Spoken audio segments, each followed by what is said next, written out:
Hey y'all, it's Jay, and today we're going to talk about a couple of things. I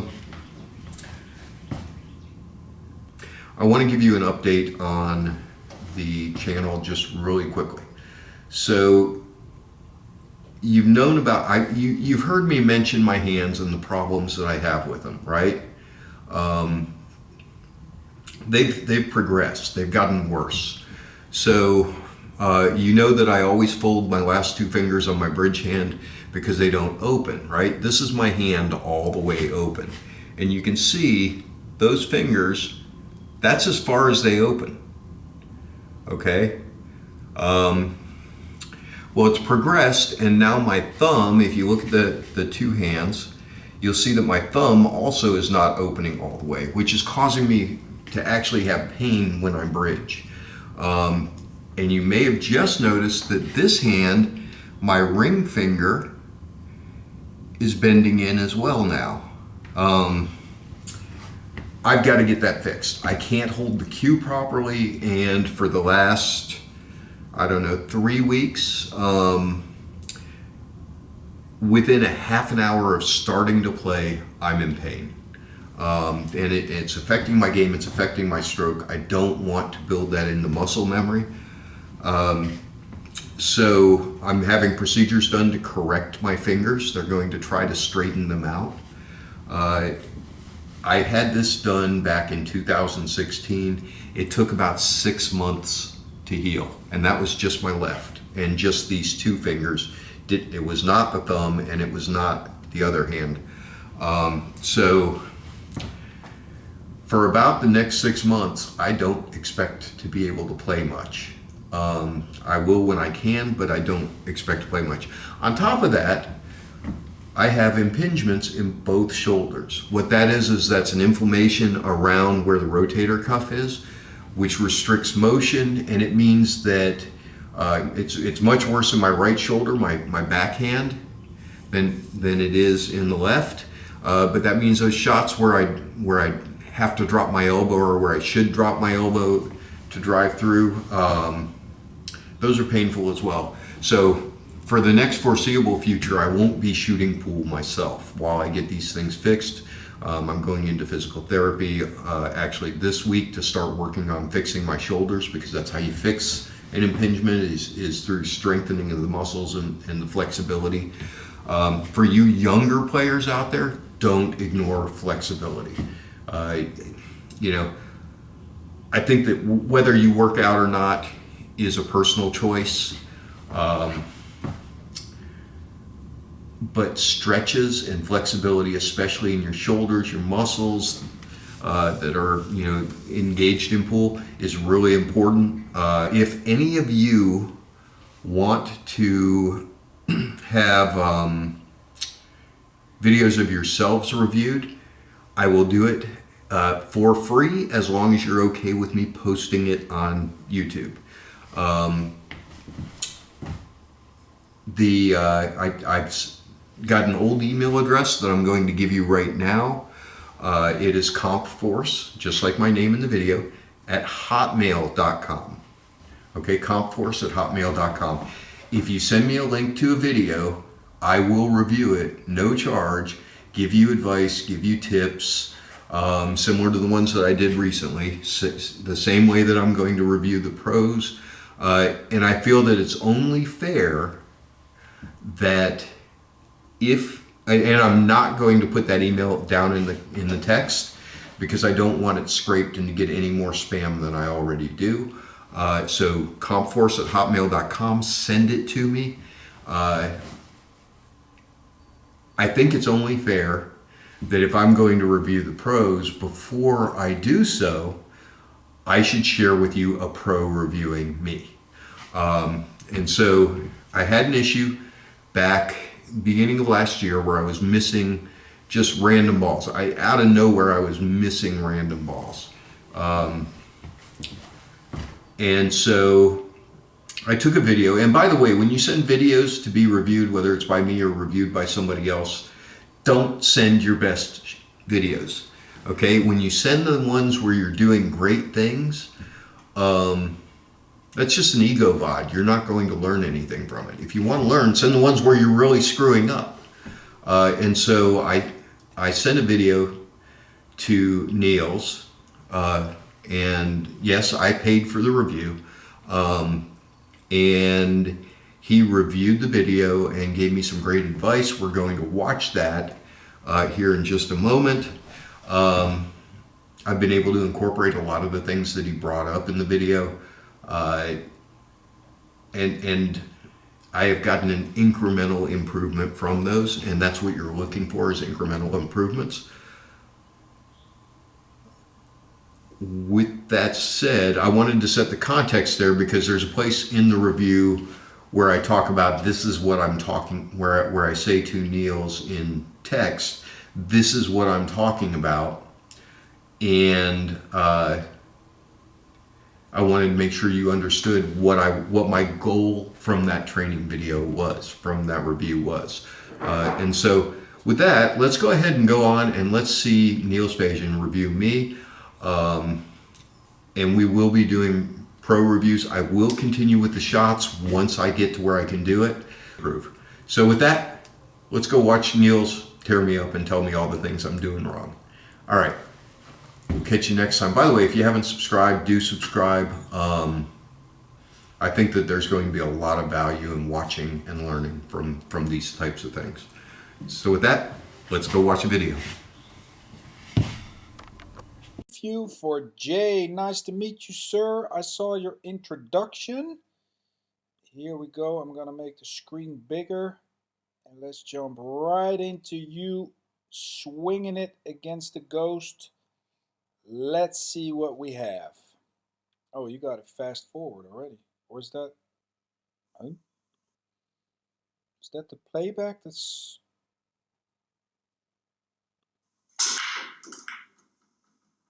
There we go.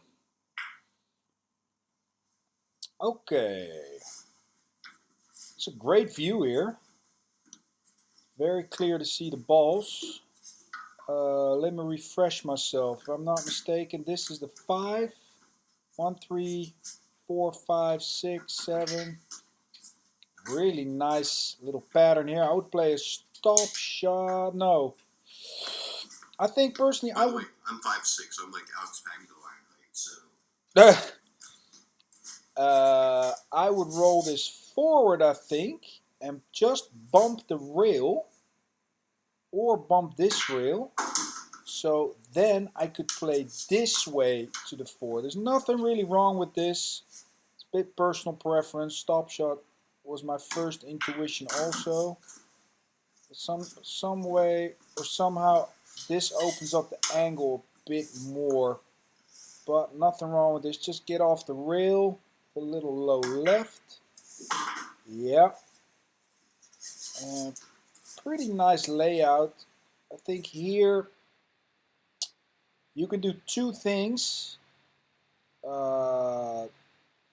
First thing is try to get almost straight in and play the 6 here and play for the 7 with the cue ball here to shoot the 7 there. Or if you get slightly further than straight in, just roll it in and play the 7 in the side. So either way, you're in great shape here. Yeah, that's fine. Just roll it in.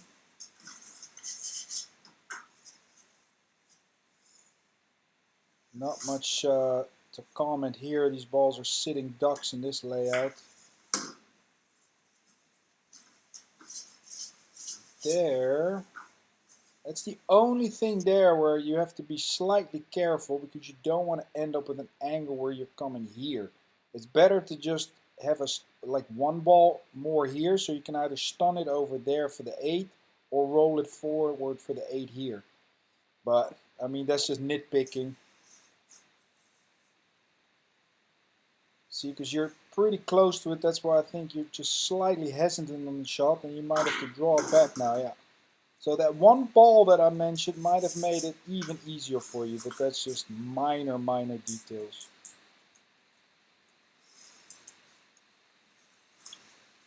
Here again, you can draw back 2 rails, roll it in. If you have a slight angle, come here. This is fine. So,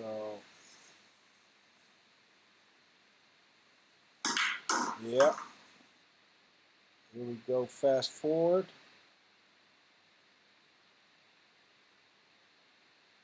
And the balls. See if we get a little more interesting layout than the previous one, because that was really easy for you. All right. I've played this from position, but oh yeah. You might have to play this left-handed then. Curious to see how you're gonna shoot this one ball. If you're gonna place the cue ball here, or if you're gonna place it here and come into the line. Yeah.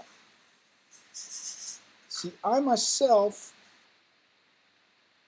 I think I like to play, well, that's just personal, I like to put the cue ball here. Come off the side rail and then come into position. This way, I mean, there's nothing really wrong with this going here, here. I mean, center of the table is pretty much your friend. We have to be slightly careful with this 3 though, because if we come in this area here, then we have to flirt with the side pocket. So ideally, the way I look at it, we want to be just slightly to this side of center table, and I would try to get here for the 3 or here. If I'm short, I can go 3 rails like this, and if I land really good, I can go off the rail or just stun it over. So that's why, for me personally, putting it here, I can judge this better than this. If that makes sense. Because if anything here and we get on this side of the 3, we need to be on this side of the 4 of straight in. So it's hard to get from here on the 3 back to here for the 4. That's why the side pocket for me is a more logical solution. And I would pick that solution because I have ball in hand on the 1. See, now we have some work to do. You got to go to the rail and out, because you have to stay on the inside of the 3. See, this is trouble. There, I would have put all my eggs in the basket of staying here and staying on this side of the 3, because then I can go on this side of the 4 automatic, right? Because if we look ahead from here, from this area, we can get to here for the 5, where then we can do this for the 6. So we need to think 3 shots ahead here, and this is hard with that side pocket. You could still do it with stun, but you want to get to this side now. Yeah. I mean, you're running out, but this is the small details. Now probably you have to go 1, 2, center table, because the 9's in the way. I'm thinking for a shot with inside, or you have to really load it up. Nice shot, nice shot. I think personally I would have liked for myself this more, but that's the angle also when you're at the table. Here again towards center of the table, nice shot. Hard to see this angle. I think you have to come off the rail and try to get to where the 6 is now. So just a stun shot, maybe 1 tip of spin. Yeah, nicely done. So small details there with the ball in hand to make that rack play even easier.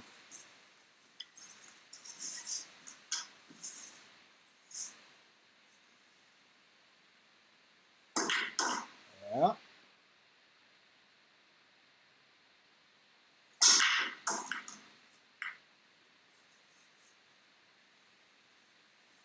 Okay, now we're going to get to see some pool. 3's tied up. So what do you have in mind here, Jay? Interesting situation. To try and free up this 3 because it doesn't pass 5. If I turn I play safe behind 8 here, try to develop the 3. How are you going to develop the 3? That way. Yeah. Does it pass 3 in the side, the 1? Should.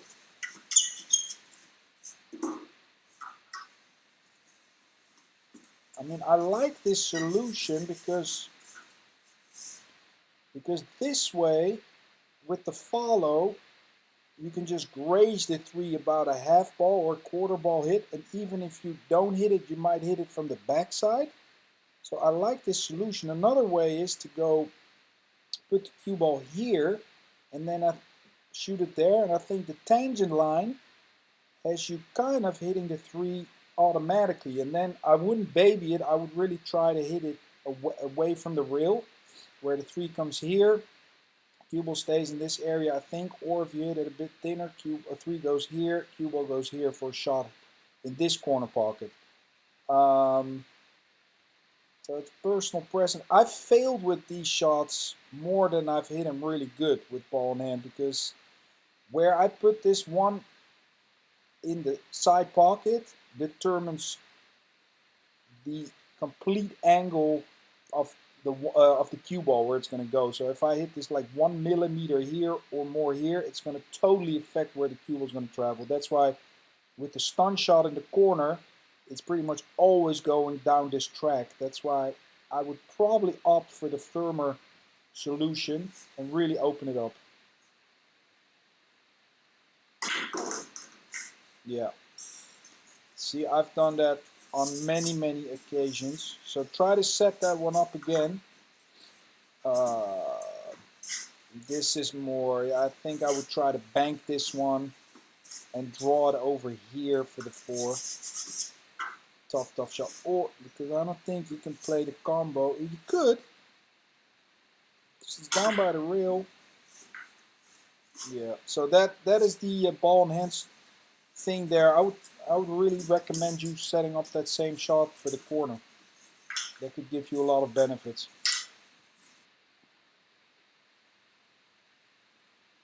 Let's see. Oh, this table's breaking nice. Man, times have changed, I'll tell you that. For me, it's still ridiculous to see these kind of breaks with this Magic Rack 1 on the spot.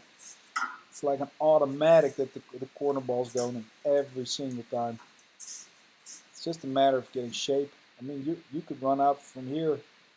Seems like you could do that, looking at your level of play, but that's not the drill. Interesting. How are you going to attack this one? Because do we want to shoot this 4 ball here, or do we want to shoot it here? Interesting situation. Let's have a look here, Jay. Because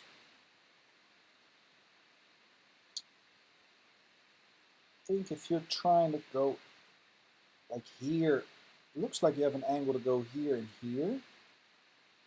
That way you can do this for the 3. Yeah, I think I would try to play here for the 3 and just draw it over for the 4. If I'm coming short, I'm going to go 3 rails for the 4 up top.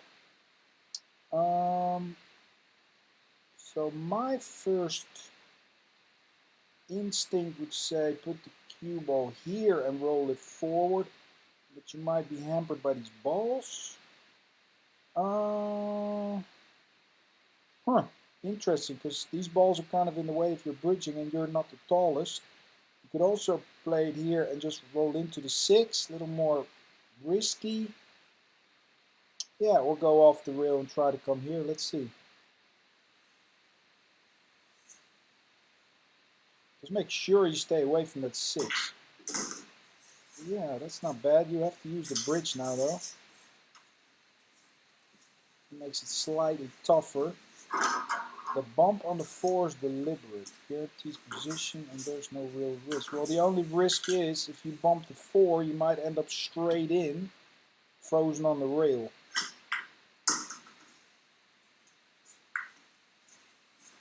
Yeah, that's, I mean, let's have a look at that. Let me just scroll back to that shot.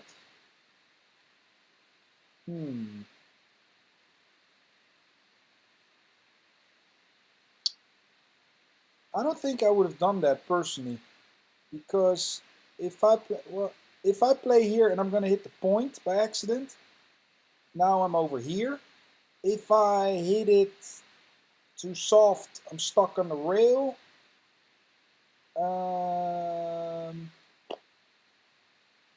I just, me personally, playing a match, I would just try to play here or here. I would still play for this field goal here. And if I come short, I'm going 3 rails. It's, I mean, you hit it beautifully, but I still see a bit of risk with this point and getting froze on the rail. You hit it nice though. Now you can come off the rail. I mean, there's nothing wrong with it, but I have to give you these little details, like under pressure on 8-8. I've seen many things go wrong with those little shots. Nicely struck ball. Low right here. Yeah, excellent. See if you just roll this one in over here and then draw to the side, stay above the 8. Same thing. I try to like bump the side rail here. Oh, stay away there. I should have gone straight up the table. I thought I could play forward. Coming from straight line, I used too much right English. Oh, this next shot, it should have gone. No, you shouldn't have gone straight up the table. I think on this shot, if you're pretty flat, I think with a stun and 2 tips of spin, you can go here.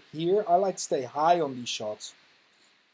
Or if you're even more straight in, you can go 1, 2, here. I use too much right spin. Shouldn't even have a tip. I use a tip and a half. I would play this myself with the stun and left. Come here. It's easier to shoot it. Yeah.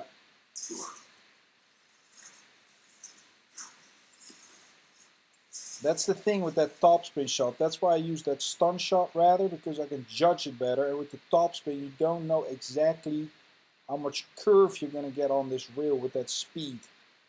I shot a ball today, actually. I'm still at the European Championships. That's why this review is a bit later than I wanted to. But I had a ball here, for example. The 4 ball, it was here. And the cue ball was here. And I had a bunch of balls here, and the 5 was here. And I had to go 1 rail directly here. And I just hate those shots because, like I said before, where you shoot this shot in the corner is going to totally affect with the topspin what's going to happen. And that's exactly what happened. I hit it a bit too much here, and the cue ball came here instead of here. And that's why I like to stay away from those follow shots, because for some reason it's just, for me personally, harder to judge the outcoming angle. But some players love it. Bank shot. Did you not have played that in the side directly? I think you could have played that in the side, Jay. Just roll it in. Still had a good chance there, just pocketing the ball. Practice that one. You could have gotten that one still. Alright. Interesting rack that was. Let's see here what we have. Does the 5 pass the 6? That's a big question, because I'm seeing already 2 to the 3. Try to get here and then go around these angles for the 4, because I'm seeing this for the 5 or this for the 5 if it passes. Hard to see. Otherwise, maybe from here we can draw back for the 5 in the side. The If it doesn't pass, yeah, that's probably what I would do. I'll try to get all the way down to where the 3 is and play it in the side. So here I'm probably playing the 1 here, coming off the rail into the line of position, carrying me this way to the 3. Nicely done. I like that ball in hand a lot. Just take a sip of my tea here. Got to put enough spin on this one, Jay. That's the key. A lot of right.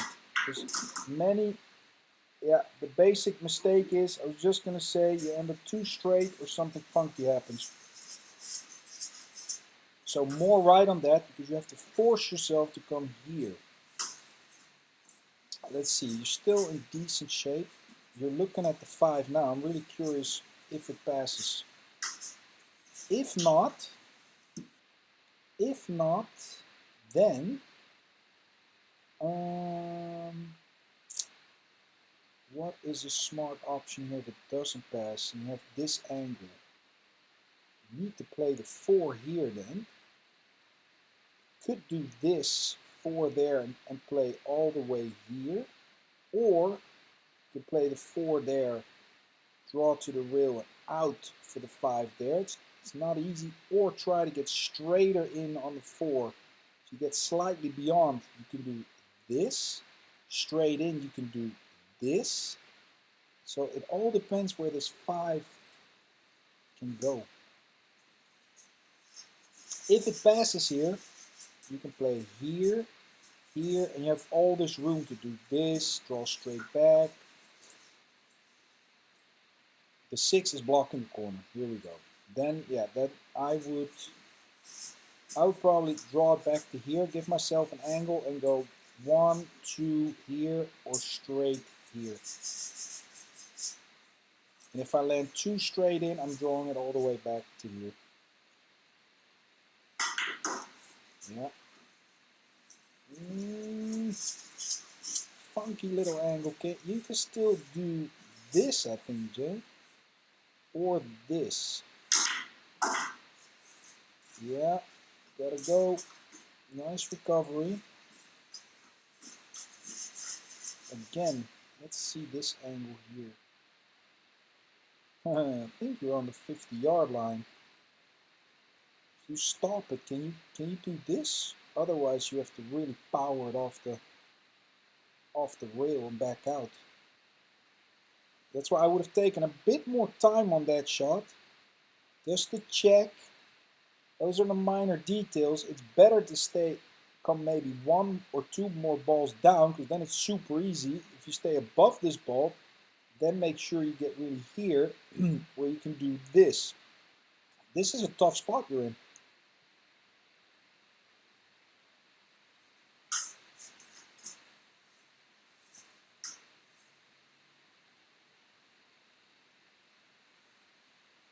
Let's see. Oh, try to draw out of the contact with brush 6, not to screw up the line. I should make the back, but again, do you really have to bank it? I think with a pinch draw you can do this. And the one I just missed. I don't think you have to bank this ball. Well, maybe so. Yeah, you have to hit that one with a bit more speed. Keep it on the natural angle. At that speed, it's really hard to miss it. 2 rails out. Yeah. Let's see how you hit this. So I hate rolling these balls. I always stun this one with right. Yeah, I like that much better. I even go like a bit deeper out of the corner on those shots. Okay. Let's see.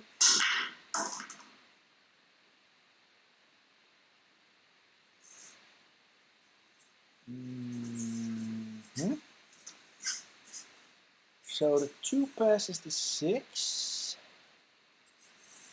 That means for me, I want to play a stop shot here like you're doing. Get to this rail. And then I think I would play with follow here for the 5 and try to come a bit more here for the 6. So I'm definitely going to the side rail here towards the first diamond. Stun and a tip of right. No draw. Yeah, let's see the angle. Okay. It's not great. It's not bad. Got it. If you're going to go with inside, you need a lot of inside to do this. Still doable. Or one rail. Some players like to go one rail. What does this mean? I'm debating on drawing 2 rails. I think you're coming in too high. You're going straight. 2 rails is easier. But then I have to draw a position on the 6. So I choose straight up. Tougher shot on the 5 but guaranteed out. Yeah. I think personally still I'm playing this with inside. This way. Because that way I'm on this side of the 5 and I can go that side of the 6. It's a shot to practice. Nothing wrong with this. But you're coming also to this side of the 6 that way. A high left. Ooh, I would have stunned that ball a bit. Charles mismo, I think 9 for 6 is open. Low right.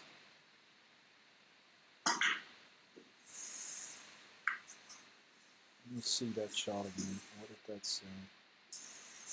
I'm probably prepared. Try to do, if you know my YouTube channel, look up that center line drill. You're going to shoot a lot of these shots in these blind corner pockets. I would suggest working on that. Center line drill. No, wait, I'm mistaken. The crossover is the one I mean. The crossover drill, Jay. That's the one you want to work on. Yeah, I can see what you mean. Those are the ones you want to make. True. Let's see, next rack. Oh, you can finish this. And this is with some high left. 2 rails. Then 1 rail. Yeah, just bounce off the rail.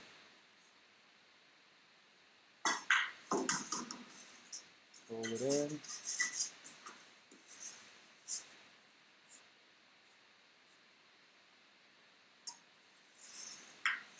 Ooh! You want to hit that twice as hard, Jay, to come here. 50 seconds to make this very close to home. Yeah, but that's not the miss, it's the position. Yeah, and your stroke. Straight in shot. Yeah, but wait, Jay. 1 second. First of all, look at how you shoot this 8. Look at the body English on the shot. You're not staying down on this ball at all. Look at your cue. Up. Your whole body's moving. And then on this one, you're hitting it, I think, twice the speed that you want to hit the shot. If you're frozen on the rail like this and you're on the 9, you want to just roll it in and let the cue ball just touch the rail here. Because the shot is hard enough as it is. And if you hit it harder, you're going to make it twice as hard. So by saying I should make this very close to 100, yeah, with a medium stroke, a medium speed. But look at how you go through the ball here. See, same on the 8. Everything's moving there. So big tip is to hit that ball half the speed. So it's not that you're missing it, you're just playing with the wrong speed. All right.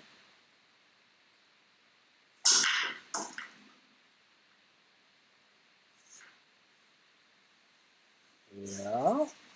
Interesting 3 to the 4. I think if you lay it here, you can just make the 4 from here and just roll it in and come here for the 5. So I think I would try to make the one on the side here and roll forward, just bump the rail, and then just stun out for the 3 here.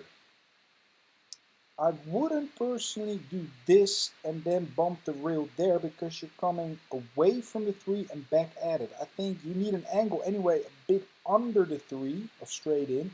So if you get here and then just slightly stun it in, you have that automatically. So I would play for the other side.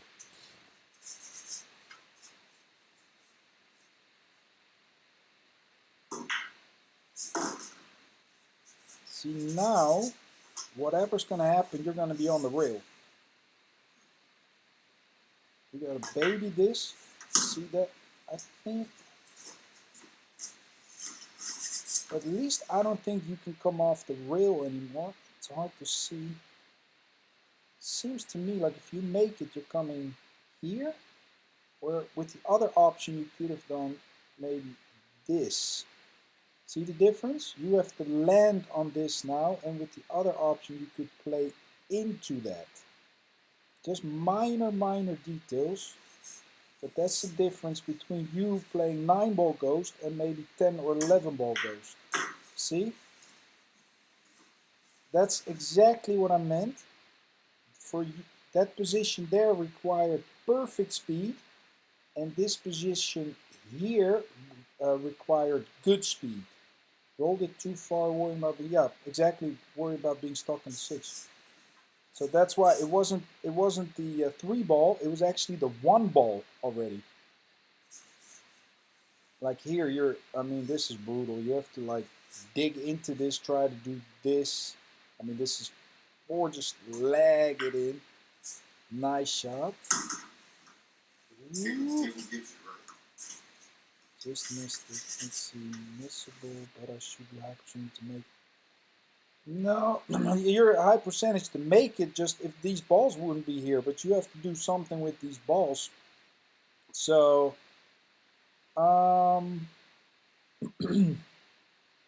this requires like a tip of left to avoid this 6 from here and back out, and that makes this shot play much harder.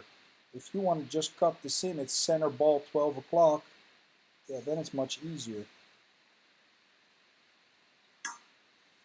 No, with the right spin, that's too hard. I think try that one, set it up again. One tip of high left and try to do this. I think that's going to help you also. So, oh, that was it.